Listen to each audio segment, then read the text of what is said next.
Students, आज हम करने जा रहे हैं एक्सरसाइज 3.5 के नेक्स्ट क्वेश्चंस। तो स्टार्ट करने से पहले मेरी आपसे रिक्वेस्ट है कि प्लीज मेरे चैनल को लाइक और सब्सक्राइब जरूर करें। तो अब स्टार्ट करते हैं। क्वेश्चन नंबर 4 का थर्ड पार्ट है, ए फ्रैक्शन बिकम्स 1/3। एक फ्रैक्शन है जो 1/3 बन जाती है when 1 is subtracted from the numerator. जब न्यूमरेटर से हम 1 सब्ट्रैक्ट करते हैं एंड इट बिकम्स 1/4, और ये 1/4 बन जाती है when 8 is added to its denominator. जब 8 को हम इसके डिनोमिनेटर में ऐड करते हैं, फाइंड द फ्रैक्शन। अब हमारे पास फ्रैक्शन तो है नहीं, तो फ्रैक्शन को हम सपोज करेंगे, ठीक है। Let numerator be x. मान लिया कि हमारे पास न्यूमरेटर x है एंड डिनोमिनेटर बी y, और डिनोमिनेटर y है, ठीक है। Therefore the fraction is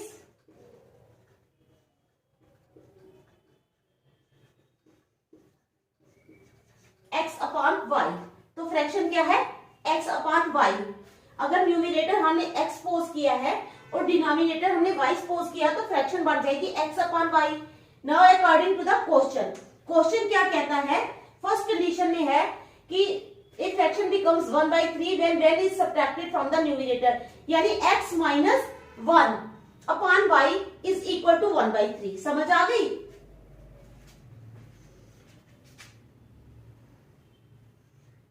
According to question, first condition हमारी आ गई, when 1 is subtracted from the numerator। तो न्यूमरेटर हमारा क्या है? x है, तो x में से यानी हमने 1 को माइनस करना है, सब्ट्रैक्ट करना है। डिनोमिनेटर में हमने कोई चेंज नहीं करनी, तो फ्रैक्शन हमारी बन जाएगी 1/3, ठीक है। समझ आ गई? It implies 3x cross multiply minus 3 is equal to y। समझ आ गई? 3x minus 3 is equal to y। समझ आ गई ना? अब हम इसको लिख लेते हैं, 3x minus y minus 3 is equal to 0, या इज इक्वल टू 3 कर लेते हैं, इज इक्वल टू 3, ठीक है। ऐसे भी कर सकते हैं, वैसे भी कर सकते हैं। 3x minus y is equal to 3, ये आ गया हमारा नंबर 1। अब हमने लगानी है सेकंड कंडीशन। सेकंड कंडीशन है हमारे पास, when 8 is added to its denominator, यानी हमने न्यूमरेटर को वैसे ही रखना है, x को वैसे ही रखना है, तो डिनोमिनेटर में हमने 8 प्लस कर देना है, y प्लस 8। तो फ्रैक्शन बन जाएगी हमारी कितनी? 1/4, ठीक है। इट इंप्लाइज 4 into x, यानी 4x is equal to y plus 8। It implies 4x minus y is equal to 8। ये रख लो नंबर सेकंड। अब आप ध्यान से देख लो, पहले इतनी समझ आ गई है? समझ आ गई है ना? ठीक है, समझ आ गई बेटा? अब क्या करेंगे? सॉल्व करेंगे।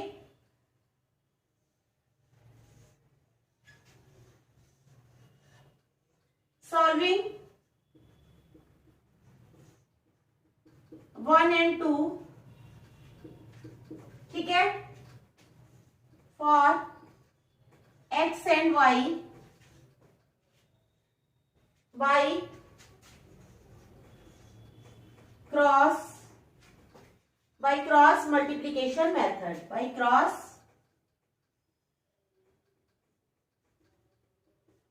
मल्टीप्लीकेशन, ठीक है। Solving 1 and 2 for x and y by cross multiplication method. समझ आ गई? x के क्या है हमारे पास कोएफिशिएंट, एक्स के छोड़ो, -3 -1, ठीक है, -1 -1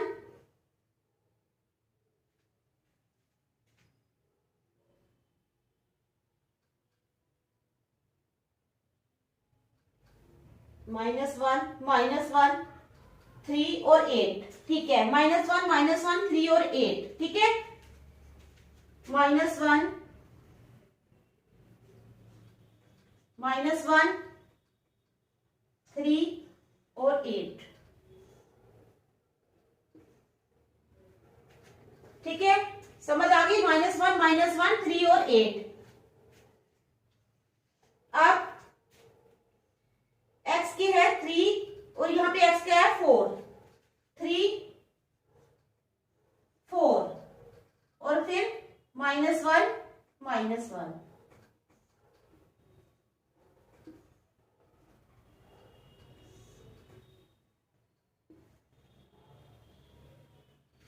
देख लो पहले अच्छी तरह से, -1 -1 3 8 3 4 -1 और -1, ये x है ना, तो x वाले नहीं लेने हमने, y और वो दूसरे लेने हैं। y का क्या है, इधर -1, यहाँ पे भी -1, और आगे आगे कांस्टेंट का, यहाँ पे 3 यहाँ पे 8, फिर आ गया y के नीचे क्या करना है, y वाले छोड़ देने हैं, तो x के साथ 3 है, x के साथ 4 है, 3 4 आ गया, फिर एंड में वही आगे -1 -1, समझ आ गई।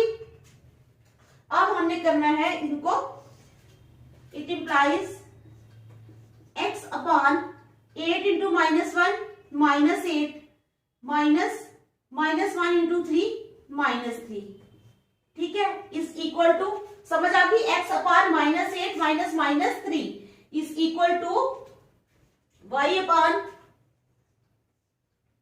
4 3s are 12 -8 3s are 24 is equal to -1 upon, ठीक है, समझ आ रही है ना,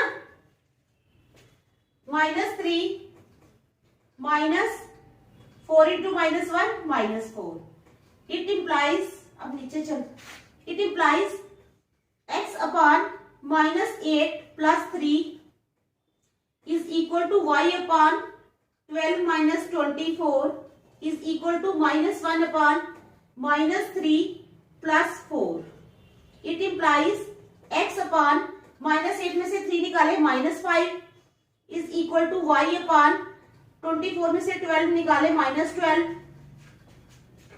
इज इक्वल टू -1 अपॉन 4 में से 3 निकाले 1, ठीक है, it implies x upon -5 is equal to -1 upon 1 and y upon -12 is equal to -1 upon 1, ठीक है, समझ आ गई ना। इट इम्प्लाइज, क्रॉस मल्टीप्लाई कर लो, x is equal to -5 into -1 यानी 5, x आ गया 5 and y is equal to, y किसके बराबर आ गया, 12 इंटू 1 यानी 12, तो x आ गया हमारे पास 5 और y आ गया हमारे पास 12, तो जब x y निकल गए तो फ्रैक्शन है हमारी x अपॉन y, तो therefore the fraction is 5 upon 12, ये आ गई बेटा हमारी फ्रैक्शन। तो आपको समझ आ गई है, देख लो, फिर मैं नेक्स्ट चलती हूँ, ठीक है, समझ आनी चाहिए बस आपको,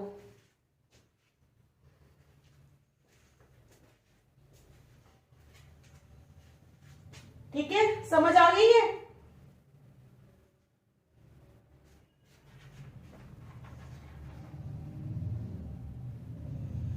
चले फिर नेक्स्ट, चलो फिर नेक्स्ट क्वेश्चन करते हैं।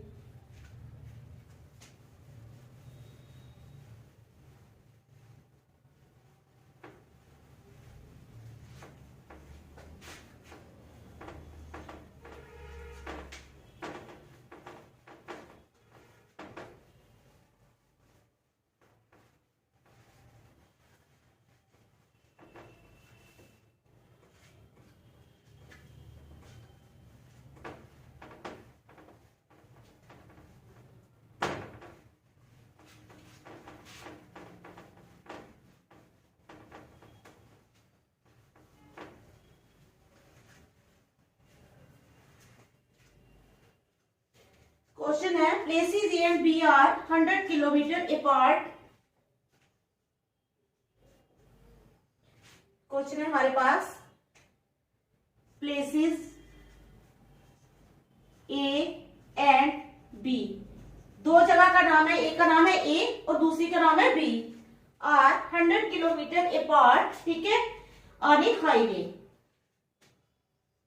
Are 100 kilometre apart on a highway, ठीक है, 100 kilometre apart on a highway. One car starts from A and another from B. One car starts from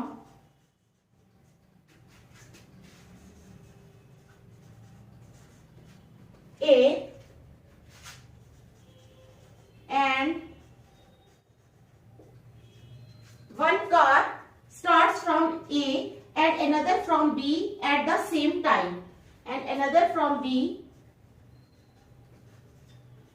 at the same time.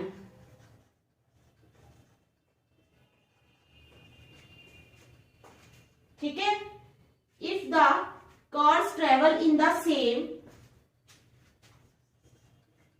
if the cars travel in the, if the cars travel in the same, किसमें, in the same direction at different speeds, in the same direction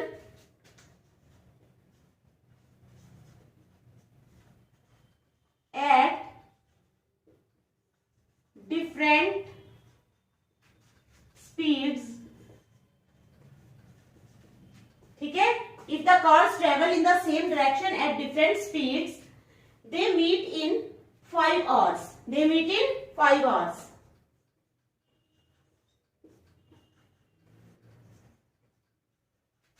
They meet in 5 hours. ठीक है, 5 घंटे में वो मिलती हैं, ठीक है, they meet in 5 hours. If they travel towards each other, if they travel towards each other, if they travel towards each other, ठीक है, if they travel towards each other, they meet in 1 hour. They meet in 1 hour.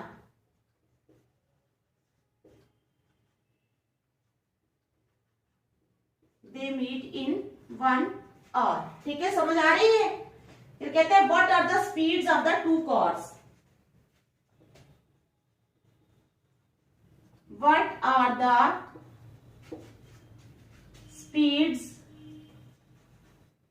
ठीक है, of the two cars, ठीक है, समझ आ गई question की। कहते हैं places A and B are 100 kilometre apart on a highway, दो प्लेसेस है ए और बी, वो एक दूसरे से 100 किलोमीटर की दूरी पे है। One car starts from A and another from B at the same time, एक कार जो है वो ए से स्टार्ट होती है और दूसरी बी से स्टार्ट होती है एट द सेम टाइम, यानी एक अगर 5 बजे स्टार्ट हुई तो दूसरी भी 5 बजे ही स्टार्ट होगी, समझ आ गई। फिर कहते हैं इन the same direction at different speeds, हाँ स्टार्ट तो वो सेम टाइम पे हुई है लेकिन स्पीड उनकी डिफरेंट है, समझ गए। फिर कहता है दे मीट इन 5 hours, वो 5 घंटे के बाद दोनों मिलती हैं 5 hours में। If they travel towards each other, अगर वो एक दूसरे की तरफ चलती है दे मीट इन 1 hour, वो 1 hour में मिलती हैं। What are the speeds of the two cars, अब हमने स्पीड्स निकालनी है दोनों कार्स की, तो स्पीड हम लेट करेंगे, ठीक है। Let the speed of the car, let the speed of the car starting from point A be x kilometre per hour. ठीक है, मान लिया हमने let speed of the car starting from point A से जो स्टार्ट हो रही है उसकी स्पीड है x किलोमीटर पर आवर। ठीक है, and the speed of the car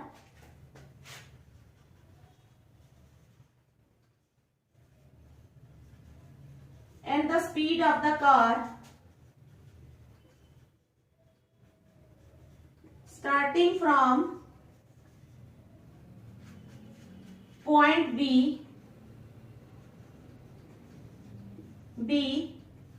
y kilometre per hour. ठीक है, let the speed of the car starting from point A be x kilometre per hour and the speed of the car starting from point B y kilometre per hour. समझ आ गई?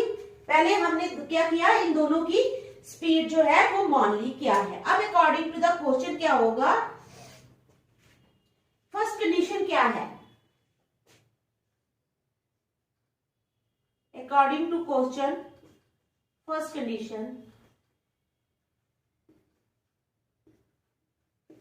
Condition क्या है हमारे पास कि अगर वो इन द सेम डायरेक्शन में अगर वो चलती है, if the car travel in the same direction, then क्या हो जाएगा 5x माइनस 5y। ठीक है, 5x 5 आवर्स में मिलती है ना, 5x minus 5y is equal to क्या हो जाएगा 100 किलोमीटर दूरी पे है, 5x minus 5y is equal to 100। समझ आ गई? कहता है फर्स्ट कंडीशन है if the cars travel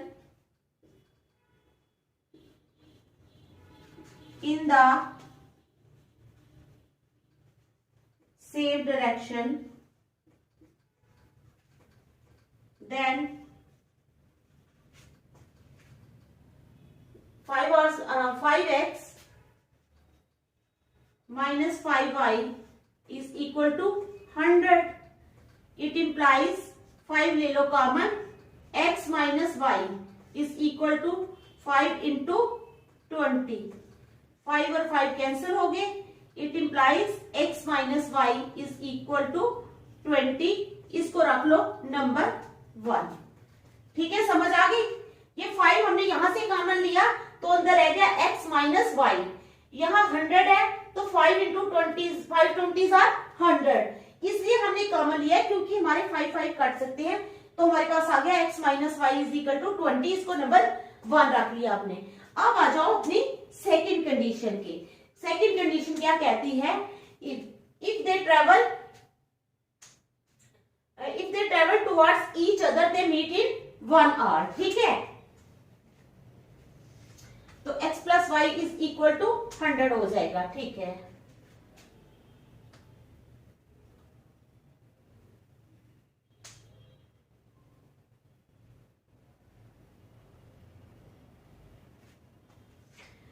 in the same direction में जाती है, फिर the car starting if they travel in opposite direction, if they travel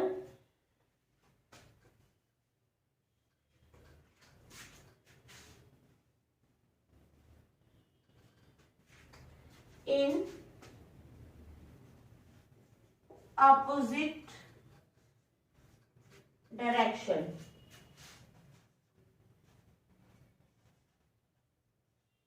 second condition है हमारी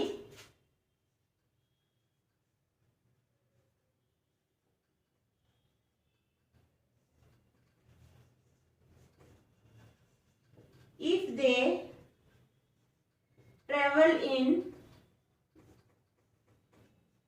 opposite डायरेक्शन। ठीक है, तो ऑपोजिट डायरेक्शन में अगर वो जाती हैं, दे मीट इन 1 आवर, तो वो कहां कब जाके मिलती है, 1 आवर में जाके मिलती है, 1 घंटे में। ठीक है, 1 आवर में मिलती हैं, तो बन जाएगी x plus y is equal to 100। Distance तो सेम है ना,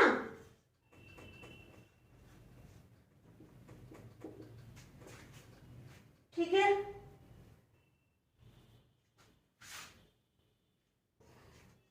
अब ले लो solving 1 and 2 for x and y। अब हमने सॉल्व करना है 1 and 2 को x और y के लिए by cross multiplication method, by cross multiplication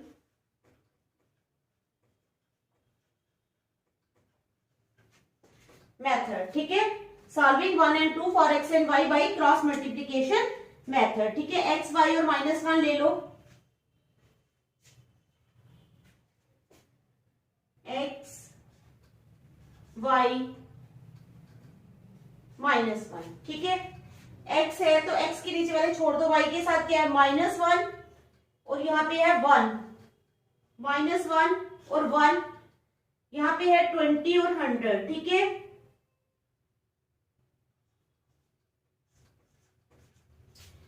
समझ आ गई, -1 1, ठीक है, 20 और 100। अब y का लेंगे जब हम, तो x के साथ क्या है 1, यहां भी x के साथ 1 है, तो 1 और 1 हो गया, फिर -1 और 1। देख लो ये हमारा बन गया क्रॉस मल्टीप्लीकेशन का। ऐसे अब इसमें एरोज डाल दो।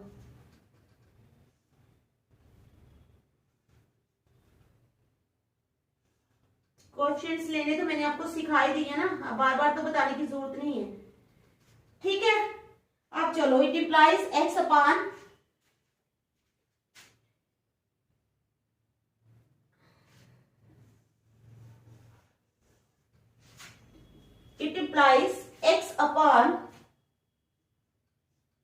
-100 -20 is equal to y upon, कितना हो जाएगा y अपॉन 21 20 -100, पहले आ जाएगा 100 -20, फिर 20 -100 is equal to -1 upon 1 plus 1 करो तो 1 प्लस 1 -1 यानी होगा तो प्लस ही, चलो मैं एक स्टेप लिख देती हूँ। इट इंप्लाइज x अपॉन -100 और -20 यानी -120 is equal to y upon 100 में से 20 ये तो -80 is equal to -1 upon 1 plus 1 कितना हो गया 2। It implies x upon -120 is equal to -1/2 and y upon -80 is equal to -1/2। समझ गए? ये माइनस माइनस कैंसिल कर दो, ये भी माइनस माइनस कैंसिल हो जाएंगे। It implies 2x is equal to 120। It implies x is equal to 120 upon 2। काट लो, 2 6 are। It implies x is equal to 60। ठीक है, अब यहाँ पे चलो, इट इंप्लाइज, अब यहाँ पे क्या करेंगे 2 into y 2y is equal to 80। It implies y is equal to 80 upon 2, 2 1 are 2, 2 40 are 80। It implies y is equal to 40। ठीक है, देयरफॉर जो स्पीड है कौन सी कार की, starting from point A is 60 kilometre per hour. ठीक है, समझ आ गई। और जो दूसरी है उसकी कितनी आ गई 40 किलोमीटर पर आवर। अब आपने एंड में लिख लेना है therefore speed of the car starting from point A is कितनी आई 60 किलोमीटर पर आवर। ठीक है, 60 kilometre per hour and speed of the car starting from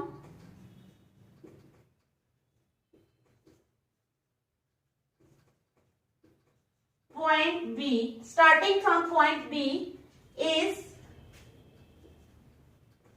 40 kilometre per hour. समझ गए? आ गई समझ? देख लो अच्छी तरह, ठीक है, अच्छी तरह समझ आनी चाहिए। वैसे ये क्वेश्चन बेटा है जो है ना, बहुत इंपॉर्टेंट क्वेश्चन है। ये क्वेश्चन बहुत बार एग्जाम्स में आता है, ठीक है। इस क्वेश्चन को अच्छी तरह से देख लेना, बार बार प्रैक्टिस करना, क्योंकि मैथ्स ऐसा सब्जेक्ट है जितनी प्रैक्टिस करोगे उतना ही ज्यादा आप परफेक्ट बनोगे, ठीक है। चलो देखो देखो,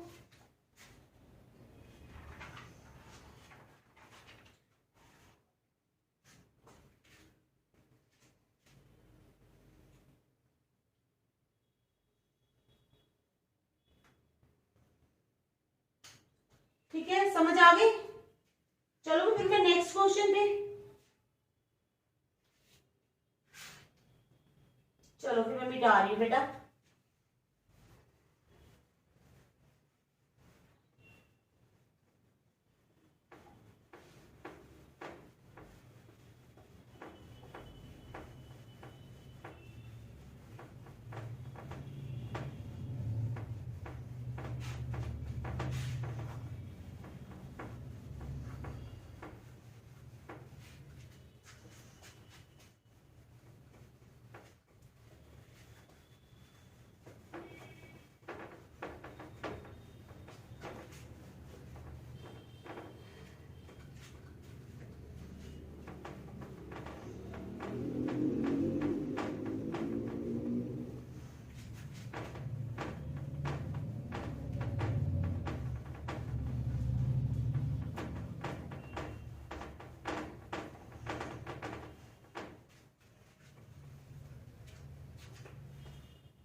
अब हमारा fifth question, the area of a rectangle gets reduced, the area of a rectangle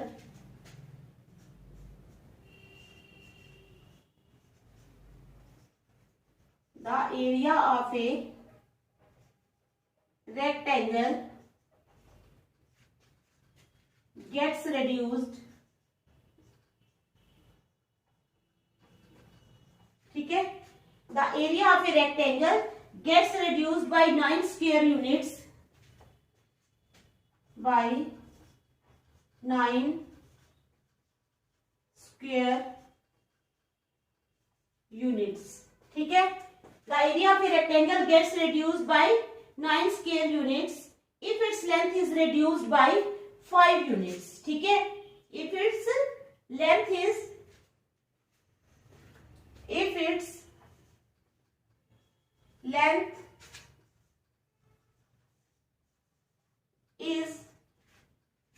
reduced by 5 units, ठीक है। फिर कहता है and breadth is increased by 3 units, and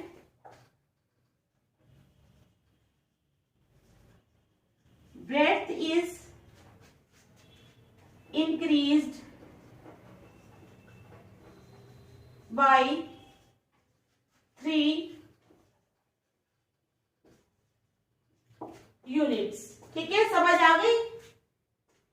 If we increase the length by 3 units, अब कहता है if we increase the length, if we increase the length by 3 units, ठीक है। If we increase the length by 3 units and breadth by 2 units, and breadth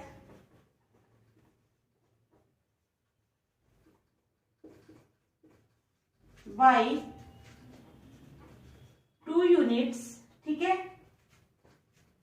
तो क्या होता है 2 units, the area increases by 67 square units, the area increases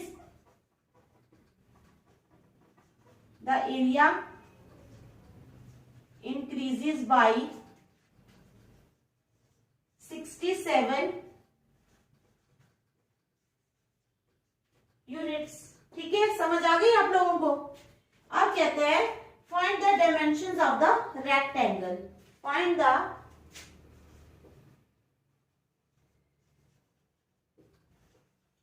dimensions of the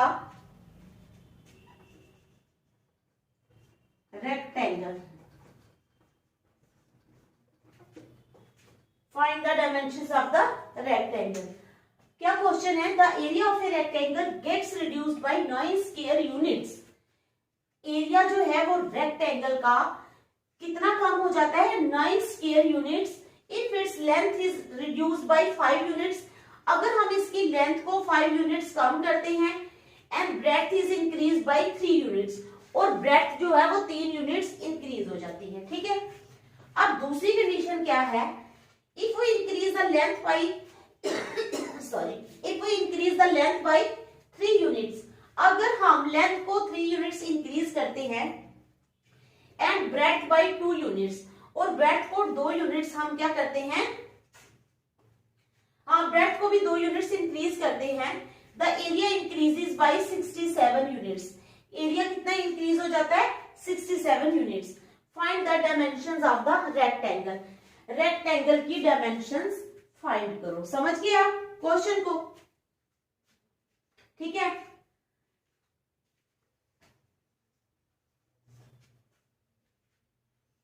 late length of the rectangle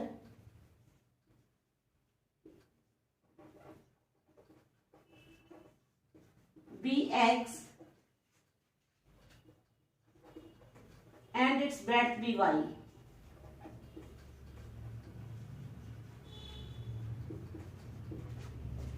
ठीक है. मान लिया let length of the rectangle, जो length है रेक्टेंगल की वो x है और इसकी ब्रेथ कितनी है? y है. समझ गए आप? तो एरिया क्या हो जाएगा? आपको पता है ना, area of the rectangle is equal to length into breadth. Therefore area is equal to, यानी x इंटू वाई, तो वो क्या हो जाएगा? X y. समझ गए आप? एरिया कितना हो गया? X y. अब according to the question, first condition क्या कहती है? अकॉर्डिंग टू क्वेश्चन, तो हमारी फर्स्ट कंडीशन क्या कहती है देखते हैं.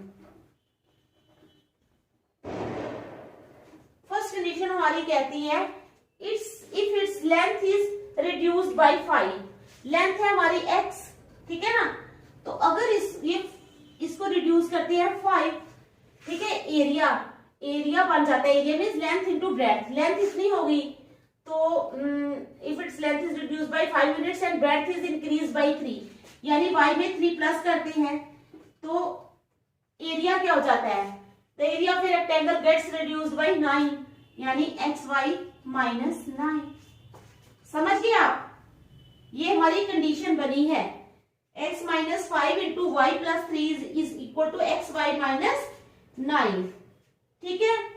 अब चलो खोलते हैं, देखते हैं क्या बनता है. x इंटू वाई हो गया एक्स वाई, x इंटू 3 हो गया 3x plus 3x, minus 5 into Y हो गया माइनस 5y, माइनस 5 इंटू 3 हो गया minus 15 is equal to x y minus 9. ठीक है. समझ गए आप? ये एक्स वाई और ये एक्स वाई कैंसिल हो गए. अब हमारे पास रह गया it implies 3x minus 5y minus 15 is equal to minus 9.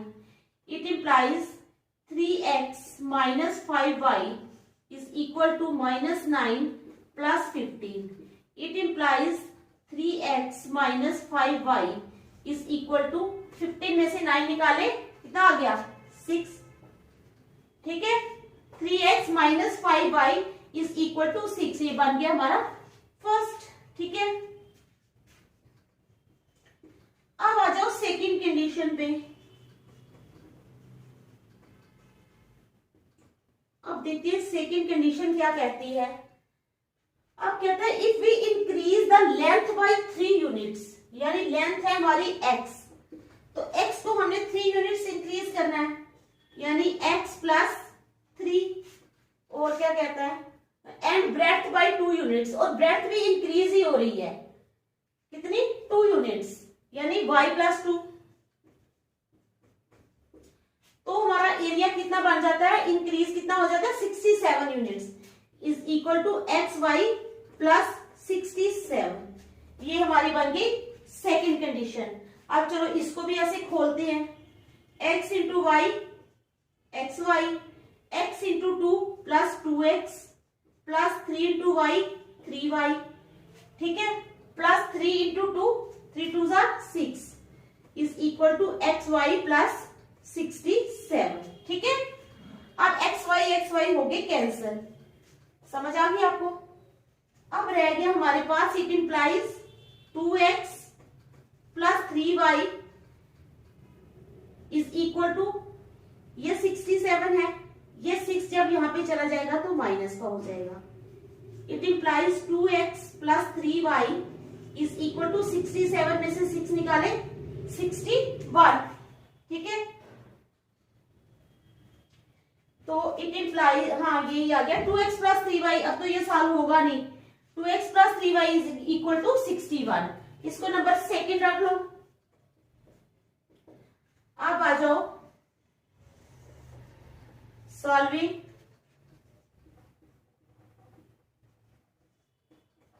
First and second.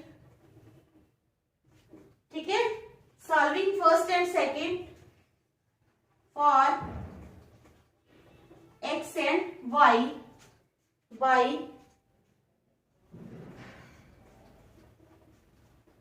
Cross multiplication method. ठीक है,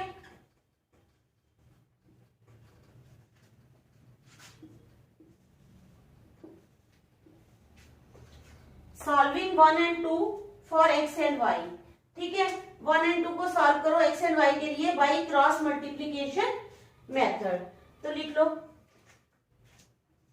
x y माइनस 1। x तो x के छोड़ने y के साथ क्या है -5 और यहाँ पे है 3। ठीक है, -5 और 3 और 6 और 61,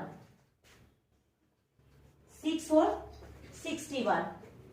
अब y के, अब x के लिखने हैं, x का क्या है 3 और 2, 3 और 2, फिर -5 और 3।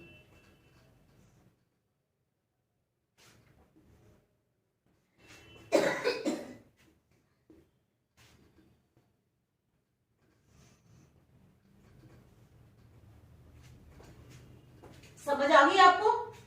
ठीक है, अब 61 इंटू 5 कितना हो गया 305, x अपॉन -305। ठीक है, -6 3 18। समझ आ गई? देखो x अपॉन -305 -18। ठीक है, फिर y अपॉन 6 2 12 माइनस 61 3 3 1 3 6 3 18 183। ठीक है, इज इक्वल टू -1 अपॉन 3 3 9 और -5 इंटू 2 10। ठीक है, 9 minus -10। It implies x upon -305 और 18 कितने हुए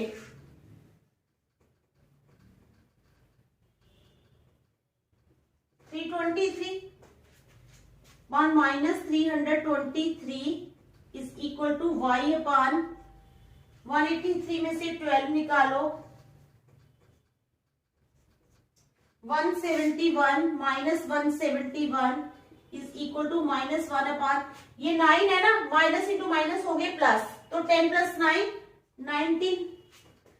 ठीक है, it implies x upon -323 is equal to -1 upon 19 and y upon -171 and y upon -171 is equal to -1 upon 19। Minus minus हो गए कैंसिल, यहाँ पे भी और यहाँ पे भी कैंसिल हो गए। ठीक है, अब आपको समझ आ रही है ना? ठीक है, समझ आ रही है ना क्या हो रहा है? माइनस माइनस वहां पे कैंसिल हो गए। अब अब it implies 19 into x 19x is equal to 323. It implies x is equal to 323 upon 19. अब 323 को 19 के साथ डिवाइड कर लो.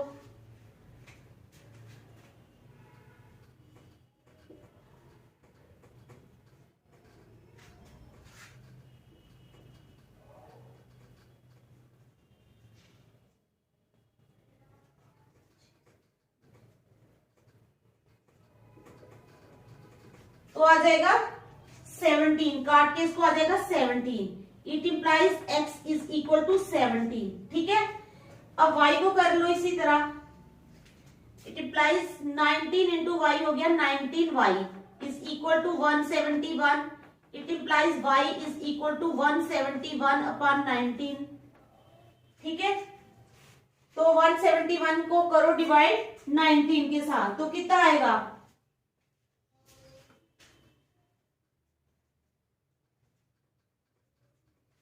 9s are. तो it implies y is equal to 9. कितना आया? 9. तो हमने क्या dimension of the triangle rectangle निकालनी है ना, तो वो एक आ गई 17 यूनिट्स, तो दूसरी आ गई 9 units.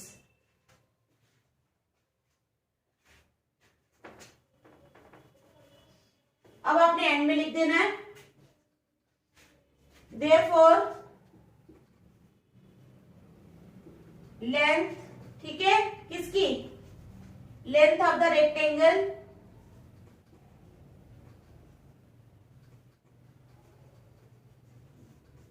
Is equal to 17 units. ठीक है. लेंथ आ गई 17 यूनिट्स एंड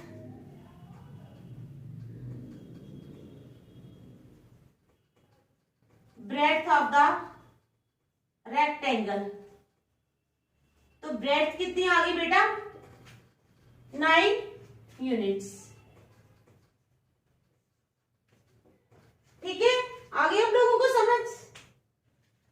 तो आज हम यहां तक ही रखेंगे, नेक्स्ट हम कल करेंगे. ठीक है. Thank you.